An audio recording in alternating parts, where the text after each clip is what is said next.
Hello, everyone. Welcome to another episode of The Green Factor. With me, Haris the Green Carpenter. Today, we'll be talking about fundraising for ESG company. So, before we continue into delve deeper, I want Mr. Bikesh to introduce Oh, himself Mr. and Bikesh. Mr. to I thought introduce this was yourself. the Shaving Anonymous Club where we all do like to shave, and that's why we're here. MCO Club. MCO Club. So a little bit about you lah, Vikesh, on like what you're doing and like why now you're looking into more ESG or sustainable companies, right? Yeah, So can you share a little bit? sure. So, like in everything in life, for me, it was always an accident. I didn't plan to do any of these things. It just kind of naturally happened. So, back in 2011, 2012, we started as a training consultancy firm. We focus a lot in app development, tech companies, teaching them how to build software and products. At that point of time, people were looking at becoming a high income nation, and there was the ability to say, learn how to code, build apps, and become a startup. So we dabbled in that space, liked some of the apps that we saw, started writing checks and investing. Before we knew it, we became the country's first tech accelerator back in 2012, 2013 that was formed. We called it 1337 Ventures because it was very geeky. We're geeky people. We like the tech world where numbers are alphabets, and 1337 means elite. Elite means elite, being the best. And that was a premise to work with the best minds in the country, best people. And the best to us was very tech oriented. But as we learned and lost a lot of money putting into just very geeky people, we realized that there was a certain trait of people that did well running businesses and a certain trait of people that didn't do well running businesses. And when you were more entrepreneur than more technical, that was one of the traits we want to see, right? People had a bigger purpose of why, people had a bigger, higher purpose of what they were trying to do. That was the kind of people that we want to build with. And that didn't matter whether it was technology centric or non technology centric. So we kind of broadened our horizons to say that, all right, we started with game developers, we went to app developers, then we went to internet based companies, then we went to service based companies. Then eventually, before we knew it, we invested in a couple of social enterprises. I'm just going to plug their names here. So GrubCycle was one, and Foodbike. And these were people trying to do really good work, had great sense of purpose on why they want to do it. But to us, although you call it a social enterprise, the word enterprise was there. So there was a lot about being sustainable in terms of profitable running, firing, getting people in the ground, working for you, scaling the business, and that stuff we understood. So with any investments, we don't claim ourselves to be domain experts, right? But we are experts in terms of how to fundraise, how to write, get a story out there, how to scale, and best practices of doing business. So same thing goes with social enterprise. We thought, right? If you could figure out the social aspects, we figure out the enterprise aspects. That could be a win-win combination. So we started looking at impact very differently, thinking, again, that whole label, because I don't brand ourselves as a ESG investor or social enterprise investor or tech investor. We are angel investors. We look at really great people and we want to be part of their journeys. So we took impact very differently. I know it's kind of a long intro. So we realized, why can't we bring impact also to the tech companies we run? Things like, someone who is doing home food delivery. Can we educate them to be more sustainable and remove plastics and go into different kinds of packaging that is a bit more sustainable? So those little things. If we're going to do fintech, how do we make the world a better place with literacy? How do we lend people who are marginalized? How do we work with farmers and digitize what they need? Find them ways to get access to distribution without by getting rid of the middleman that used to kind of squeeze them dry. So that's how we saw impact come into the technology world, and it's something that everyone needs to take a role in, and that's what ESGs are. Although it's something you might say it's a big boy thing where listed codes look at it to ensure that portfolio of fund managers picking them as their bets, and therefore some do it for that purpose. But I think this is where we start to see how companies think differently, how leaders think differently, and it's about doing good and making a change. And generally, just these companies do better in life, and hence why everyone is looking at this new level of sexy investments in green and sustainability. It's what the world needs, and we want to be part of it. Okay. Thank you, Bikesh. CA, thank you very much. He said hi, Bikesh, to you Oh, too. hello. So we are like streaming on both LinkedIn and Facebook right now. So if you have any question, we will ask by the end or in the middle, depend on the situation. So just a little bit about some of the companies. You've touched on the companies that you've invested in, and like who are they, and can you share a little bit on how they actually do some of those things, how they can like marry profit and also the ESG part or social part. Okay. Um, okay. So that's who are they? Let's talk about. We could talk about you. So full disclosure. Uh, So we invested in you. We invested into the Green Factory, and that to me is something very different, right? So like people would never see here's a tech accelerator, an early stage funder investing into a factory. And why do we do that? Well, we see some things that you're doing well. Although it's a very traditional business, we like the approach of how you're trying to get into um, the whole waste management, have been able to reduce waste management in your factory for woodwork up to 5%, which is kind of unheard of in industry standards. Um, but that's where it gets interesting, right? Like now what happens to a typical investor who comes and look at you basically saying the case of I'm taking waste, those kind of offcuts from creating a table, creating a chair, creating a chopping board, and now I'm building new products with it. I'm creating new value with it, and I now need to take this to market and figure out a whole new line of product, a whole new distribution channel. When we floated your idea with a couple of investors, conventional guys, they said, "Because you're ridiculous to invest in this. This guy just made himself a whole new set of things to do on the side. How do you basically run a business that's not focused? If he's just going to do furniture, do furniture. Now he's trying to spin off a new venture side of business and go into e-commerce and a whole new product line. And he's got a few different brands of product lines. How does that work? So that's some of the challenges we see some of these companies try to embark into this approach of sustainability, right? You can't do everything one off. You can't have that perfect scenario of saying, I figure out how to basically do my materials coming from an alternative means, my design being such a way that it helps the circular economy kind of break apart the components for recycling, and I've got recover technologies coming in. So an early stage investor like us has to first come in and saying, look, they can't do everything. So how do we take a chance whether this is something that can be done, should be done, profits put aside, impact coming first. So I think that is going to be the trait you'll see first for someone who says they are truly not just impact investing. I think the word is like patient capital because it takes a while, but looking to make a change in the whole ESG, right? There has to be a point where we say, yes, we all want to exit, we want to see profits, but there's also a big component that we want to see impact. And how do you balance it? If more and more people are willing to say, pause, invest in this for its purpose, give it time for that purpose to realize its outcomes and profits will come, then that's something that the early stage funds has to be accustomed to. The later stage funds, of course, can come in and see someone already kind of do that. And we have examples of that, right? So now with equity crowdfunding, we have the license for that. I don't know why.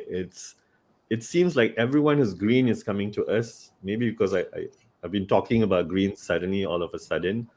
And these are companies who are doing like 35, 75 million revenues and want to raise. And they find that trying to get that conversation of who to raise from is difficult if you're evaluated as just a profitable company, and they are. And they want to basically go down the green route, finding the investors that kind of advocate that. And to me, I start seeing that signal that that is the next gen, that there are a lot of people out there, especially the younger ones, that believe in this new way of life, that maybe not a new way of life, but this is should be the way of life, that they have some access to income, something disposable, but maybe not enough. But at scale, there are enough people to come in and make a change. So they are looking at how to leverage some of these new instruments, alternative financing like equity crowdfunding, and find 1,000 people giving you 1,000 ringgit, and that scales to $1 million. And you have them fighting your cause with you of saying, I'm trying to build an impactful company, but it's also profitable. So we're seeing a mixture. There's a lot of companies that are doing well that are in the green space, but there's a lot of people that's also aspiring to be sustainable, that are trying to find that business model. So I guess you, right? You have a conventional business, you're trying to embark on something new, but you haven't proven revenue, I would dare say that publicly, on some of the things you're trying to do. But we come in and we're saying, let us support you, let us help you figure that out. Because if you do that well, it sends a great signal to everyone that it can be done. And I think that's what we've noticed in the space right now. Did I answer the So yes, I think yeah, I think, but uh, touching on that, I think like there's some social enterprise that see themselves, they think and work like an NGO. So I think that is where there is a fine line where NGO work or like the social work that you do and the business. So that's why I think there's a problem there. That what do you see there, Vikesh? I mean, I wouldn't call it a problem. It's not a good word to use for this, but it's definitely what it is, right? They started with that purpose why of saying, I'm here to help a certain set of beneficiaries that was marginalized or something, and there was great work that they're doing. But in terms of keeping it sustainable, then there needs to be ways to figure out how to keep this going instead of just donations after donations. Yes, there could be ways to keep that afloat with that. There's enough rich people in this country for sure. But it's such a tiring process for you to keep going and looking for grants, looking for the kind of funds. So if there was ways for such NGOs to kind of relabel themselves as, I would say, a social enterprise is someone that could be more sustainable, because the word enterprise is there. That means is talking about scale and talking about ways to generate some form of revenues, and that could be a sustainable manner. So do you have time to kind of pause and reflect and look at moving forward, what are new things I could do to be able to sustain? I know it's easier for me to say that. I don't want to kind of insult some of the NGOs out there, because you're doing great work, and some of you, I know you're so overwhelmed with so many different things. When can you even pause what you're trying to do? So this is where, hoping there are more, just not people like me, or more people like me out there, and most programs out there who come in and help out to figure out how do we get to solve those things. Let's find a business model, if there could be a sustainable model that could help them become an enterprise to sustain. And because then you can go to the different kinds of funds to say that because there are returns, you could get access to more fundings, and not just, oh, this is labeled as an impact fund only to help people who will only make impacts and can't basically sustain. There's going to be a few of those things, but they're going to be very selective too. So if you're going to make an impact, how you are the biggest among them, you're still going to compete. There's no one size fits all for everything. Correct, correct. I think that is where the social entrepreneur model of business, it's like it started off by the need for, like, if you do social work using NGO, you rely so much on the money coming in, right? So it can come from government or donation, and then you can do work. So if you don't have donation, like during COVID, I'm seeing a lot of NGO suffers because people, they are not getting funding and they cannot do their work. So that's why it's very reliant on the fund. So the social enterprise model is they go to where there's a lot of money, which is the capitalism system. And they use that money, they make money, make good business, and then channel it. So that is why it's an interesting time right now, where we have all these businesses doing good and also profiting. So it's quite unheard of, at least this past how many years. It's always about capitalism. Capitalism is the enemy of social just, environment, and everything, right? Because it's always about taking, taking, taking. But now we have the opportunity to Give. make money at the same time, do good and like be beneficial to the world. So that's why right now the show, or the thing that I'm currently doing right now, is trying to get more businesses to adapt sustainability, because we do need a lot more players in the industry. And this is where I have the community in Facebook, where we have Green Design Asia, where we have designers, business people, students, researchers, where we talk about green design and also green companies, and how SE, social entrepreneurs, or SDG company can grow their business, but at the same time not greenwashing. And we want to have more local conversation, and that is why today I also invited Bikesh, because he has that international view and also the local view. So these are the things that we feel like at least our listeners or people who are tuning in will see that there are local companies that are doing and they are doing well. So thank you, Vikesh, for your time today. So let's go for the I think the next round because we've touched on funding. Let's talk about funding.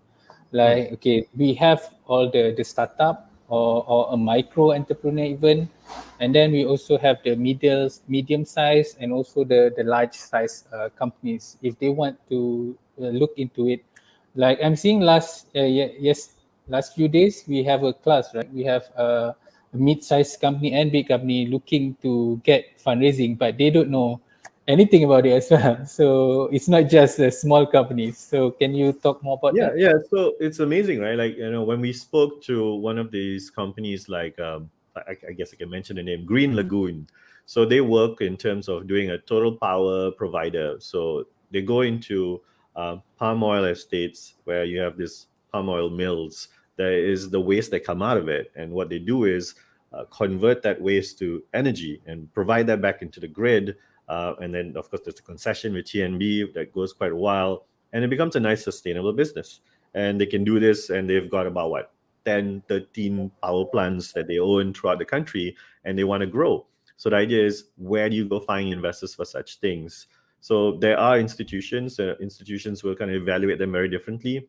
So they dare take a route of saying, maybe we want to go an IPO, but it takes a while to kind of IPO, and they don't know how to do it. So they came to us, crafted a program to help them figure out in the next 2 to 3 years how to IPO. But in terms of your current requirements right now, how do you basically raise capital? We decided to still leverage this new instruments like equity crowdfunding. So we dare say that this could be the largest equity crowdfunding raise ever. They're trying to attempt a 15 million raise on the crowd. Can it be done? Well, we're going to experiment. We're going to try. So one thing that's good, look at the numbers in equity crowdfunding. It's primarily young people. About 45% of the investors in that particular market is at the age of 35 and below. They're working adults, they have access to income, but they don't know where to put their income. They're looking for new means to put their income into. Yes, they could go into Bursa, but a lot of them find that they don't have an affinity with some of the listed codes right now. So they're trying to find the next thing to invest in. And that's why people like restaurants and cafes, things that people know and love and been to, they want to be part of that journey, and they're willing to kind of part money to be part of these organizations. And interestingly, if you look at that subset further, out of that 44% that is 35% and young, the bulk of them are called retail investors. So out of all the investors, 66% are retail. Retail are, people of you and me, just the regular Joe, kind of. Uh, and they have the ability to say invest about 5,000 ringgit into a particular deal. So then the numbers are in your favor, right? If you are a brand and you have a following like yourself, the Green Carpenter. I mean, the only reason I invested in Harit because I wanted him to do some of the products for my particular home. I had to track this bugger down on Facebook and try and get him to build something for me. Too much work he had. Found out like, wow, it's a viable business, and I wrote a check into it. but that's the case, right? You have these fans, you have these people that believe in your product so much that they're open to come in and say that I want to be part of this particular business. I think that's what the social enterprises and these NGOs will have going for them, right?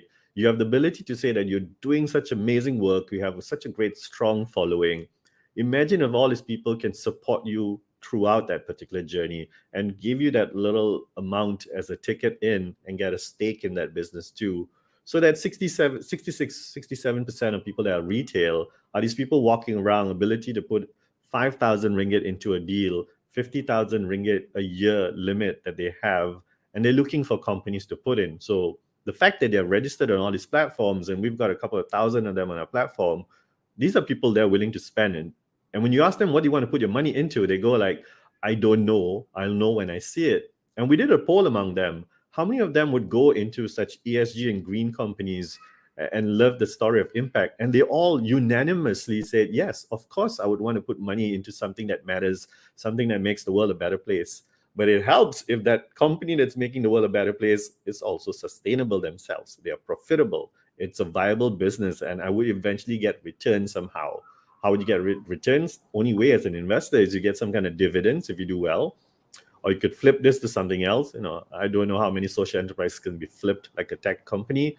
So could there be an IPO, or worst case, just what's happening this next year is a secondary market where you could trade hands. I could say that I have shares in GrubCycle, I have shares in Foodbike, and look, they've done this amazing work. They've reported what they're doing to show value. I guess that's where some of the ESGs and this reporting comes in, very, very valuable information to show that they're doing well, and people want to pick up that shares you have for a little bit more, and that's basically how we see these things getting fueled. So it's like right now we have this ECF. There's a lot of people talking about ECF, and like what you say, people have some money they want to invest, but they don't have a lot of money. So like it's a ECF. I think is it's a good platform where you can get a lot of people and also your supporters, your customers, Yeah, yeah. your basically your network to invest in you if they believe in your cause. Yeah. And I think that is why I think next round for us we are doing ECF because we feel that a lot of people who are passionate about what we do, but the money can be used to support, and also the good thing is it support the cause, but at the same time it gives you return or potential return, right? Mhm. So I think this is when it get interesting, where nowadays we have that ability, like you said, to make money and at the same time do good. So Yeah. so that's why I do believe that this is going to be a trend where people are going to spend more money on this company and like looking for this platform that promotes this kind of thing. Correct. So that's Because why if you leverage that, then, and you have this customers and partners that believe in you, investing in you, that's a very strong signal to show the next set of investors. Because if you try to just go as a social enterprise to a VC and you don't have the numbers that can scale, they're gonna just say like, cute, nice business, but it's a hobby, it's a passion, but it's not something viable to invest and get scale out of. So imagine using ECF as an instrument to get the ball rolling, to get access to the capital, to push how you could basically go further and make that numbers count. Then you go on to the next round, the VC round. And the reason why I'm saying that too, because you need to buy some time. There are not many investors or VCs who are going to look at non-tech straight away. There are not many VCs that are going to go down that whole ESG routes. There are not many funds that has an ESG mandate. Well, they don't exist in Malaysia. The only ones closely that I've heard talk about it is maybe Gobi. It's a global fund. They have presence here. In fact, they manage their funds out of Southeast Asia here. I think the Pakistan fund that's came out has their what we call LPs, limited partners, the people who give them money. People who are giving money that says this money, if you're going to go place bets, it's still venture capital, right? I still want to see scale, but make sure everything they do has some form of ESG, some form of impact. So if they're going to basically start chopping down trees, no. If they're going to start polluting, no. If they're going to basically make the world a better place, they're going to reduce certain things by a certain extent, then we want to be part of that, use our money only for that particular purposes. So those purpose-built VC funds are coming around. There will be, and they will be looking for such ideas. So can you prolong your existence to make way for this next gen? 2030 was the limit or the timeline United Nations gave for the whole ESG rollouts for listed codes. So I guess by then, more people will be looking for what is the next big thing that is going to go IPO, that is going to be part of that next big portfolio that I want to be part of. So it will trickle down, right? Early stage funds will start thinking that way. Mid stage funds will try and pick up those things, and they'll all want that ESG exits eventually. So if you just think of it from that still capitalist point of view, it will happen. And people will not want to fund things that are doing injustice to the world. And eventually just the value will shift hands from the typical profit generating companies to the sustainable companies. I mean, even look at oil and gas companies, right? The fact that everyone's looking at renewables, even a Shell, a Petronas has to diversify and look for new things to have that better ESG story, to be picked as fund managers, to be put into better portfolios for returns. So it's a trickle effect. yeah, and at the same time, it's something that I've been seeing, meaning like a lot of clients right now, we have a lot of them are MNCs and big companies, corporates. And I'm seeing like within these 2, 3 years, it will trickle down to the SMEs, to the consumer and all that. So it's moving towards that. So we have ECF, we have VC, and also IPO, right? So Yeah. IPO, normally people only see the IPO part. So now we have few other options. We do have other things like P2P and all that. But let's go into the information. I mean, like if I want to start to be fundraising, like where can I look at or Um, so a one-stop platform, it's hard to find one. So there are a couple of places you can go. So of course I plug myself for this. We realized because we help a whole slew of different kind of verticals. We actually built a platform called Murku. It is muru-ku.com. And what we did there was we kind of started listing the who's who in, of course, I'll say the startup world. We have a couple of social enterprises also listed there actually now. So it just means of any form of local company who is starting up. Um, we've got a list of all possible grants you can find from government sources, of course. You could search it by vertical, what this particular grants are for. We have a listing of every VC in this country or any VC that has ever invested in this country from region listed on the site. So that could be a means of you just going there and saying, "Hey, is there investors in my sector?" So to us, when we say ESG and sustainable, I wouldn't say it's only social enterprise, right? I would still say that I've invested in healthcare, invested in agriculture that still has that ESG component, still has that green, that sustainability. So end of the day, these funds would still want to go into your vertical, which is agri-tech, your vertical that is edu-tech, your vertical that is whatever that subject matter is that has a sustainability component on that. So that's there.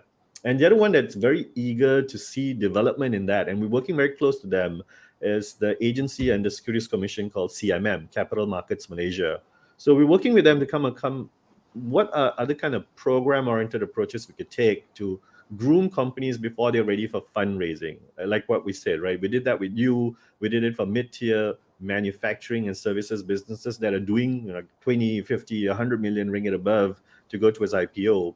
But how do you work with that the guy who is in that early stage right now, trying to become that growth company to fundraise? So if you go to the CMM website, capitalmarketsmalaysia.com, they are always kind of highlighting new fund providers and new ways to, or ESG companies to get onto this bandwagon. And they host a slew of conferences and talks and roundtable discussions around this, because I think this is the big thing they're talking about. Just on Tuesday, they launched the new capital markets master plan. I think if you just go in there and search for the word sustainable or ESGs, you'll see that kind of trickle everywhere in that document. And it's moving forward just the way it's going to be. Right? awesome, awesome. I think you guys have to look at the links and just do a little bit of reading, because this is something that is growing in Malaysia, and we are getting a lot and lot of company that is fundraising and growing their business and making change. So do look out for do study about all these things, and maybe we can do another session where we go a little deeper in there. Vikesh? Definitely, definitely. I think before we finish up the show, I think I just want to touch one more question about how to get yourself ready for being funded. Meaning, like, what tips for that investors are looking into when looking at ESG company or social enterprise. Yeah, so I think the common thing is, one is, of course, they'll have, everyone will have a different box for you to check, right? So it could be in terms of stages. Certain funds only say, I will fund something of this particular size. So when you go and look for this particular people to speak to, there you will need a certain amount of revenue for you to have that conversation. So whether it's a small person, it's a big person, you will have that.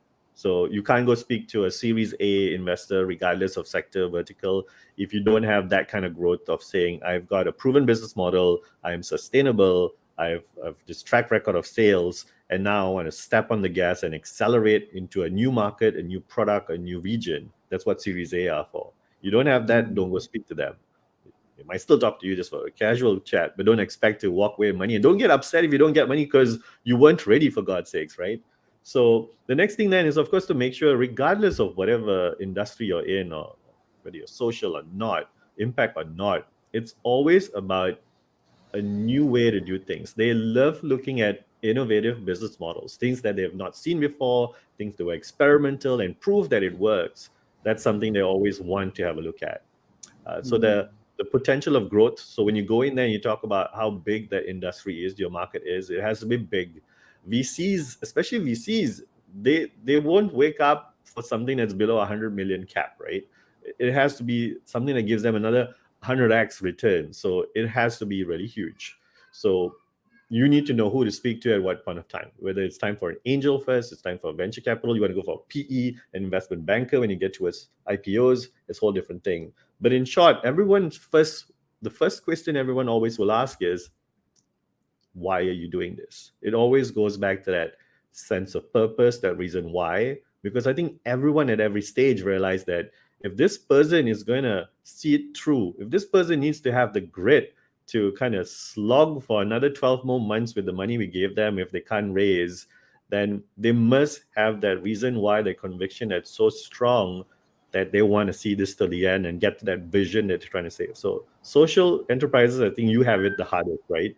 You have that vision of saving that beneficiaries from whatever calamity you're working for, that, and you also have that extreme end of saying that it has to be a sustainable business, a profitable business that allows you to get towards those beneficiaries itself. So you're doing a little bit of both rather than just for profit. So hats off to you guys trying to do such things. So when you have a strong conviction, strong why, and that can relate back to still a strong business model that can sustain, and that sometimes means reach out to people, reach out to others to come and help you figure it out. No one said you have to do it alone. And you have a team, then it's easier to have the conversation with investors. So you have the trust that given the money, you have the means to leverage it and deliver what you're supposed to deliver. I mean, So, that's yeah, I always say to people like, people won't, like for green businesses or SE, people won't buy your product just because it's green or just they because would it's they would do social. it one time. They would do it one time to say like, oh, it's such a nice I've cause. done Let it, me do it right? one time, and then they won't come back. And that's not sustainable. That's what we mean, right? You cannot Mm, just sell on sympathy. If I don't get flamed for saying stuff like that. It will work one time, but it also has to yeah. be something like, wow, this is really great. Like Women of Will is one example, right? These women are making these amazing cookies and biscuits, and I love it to death, especially that oat stuff that they do. And it's supposedly healthy, which I don't believe till today.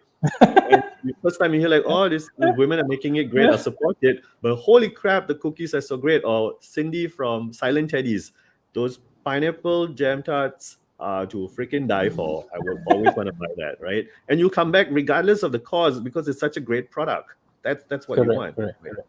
So that's why we need to have that mentality that it's not an NGO. People will buy, like we say, PT buy one time, but Mhm. it won't be the. That's why we have to design the business in a way that it's profitable and it attracts people. Like for me, I use sustainability with design, so people buy it because it looks nice, the quality is good, and all that. So look at it because I have a lot of green businesses that say that Malaysian are not ready for green products and all that. Man, I mean, like people buy stuff, so people have money. But I if your mean, come product is on. not look Look good, at, people if you won't want to buy. talk about that, look at the iPhone, right? When Apple now announces all the new products, after every single product, every single feature, they'll tell you how they're carbon neutral, how everything's made out of recycled aluminum and da da da. They're pushing that too, and people will line up around the blocks and pay 8,000 ringgit for a goddamn phone with sustainability in mind, right? So if they can They, do it, why not everything else? they don't even give you the charger now, right? Because of the Because of box, extra sustainability, box. cheaper, they could pack lesser materials, and they made it into a metric, and that's them lah. It's amazing. That's crazy. So I think we are at the end of the show. So Mm-hmm. I would like to invite the listeners who are tuning in now to actually, if you see the content is might be beneficial to your friends or family, do share with them, and be part of the Green Design Malaysia. where we need more people talking about this kind of thing, because there's a lot of things to approach. Because sustainability is not just material. People only think that sustainability is about the material, but it's more than that. It's about all the process, like the glue that you use, the coating that you use, the packaging that you use, The people who make design that them, you create. Yeah. the design, people who make them, like the community that you involve in. Like right now, we are working with youth. We want to have more local youth participation. We also work with refugees and also other stakeholders like government and all that, because this is how you look into to be more sustainable, not just about the environment, but the business itself. So thank you, Bikesh, for your time today, and for everyone else that is tuning in live. Thank you very much, and have a green week ahead. Bye, guys. Thanks, everyone. Bye.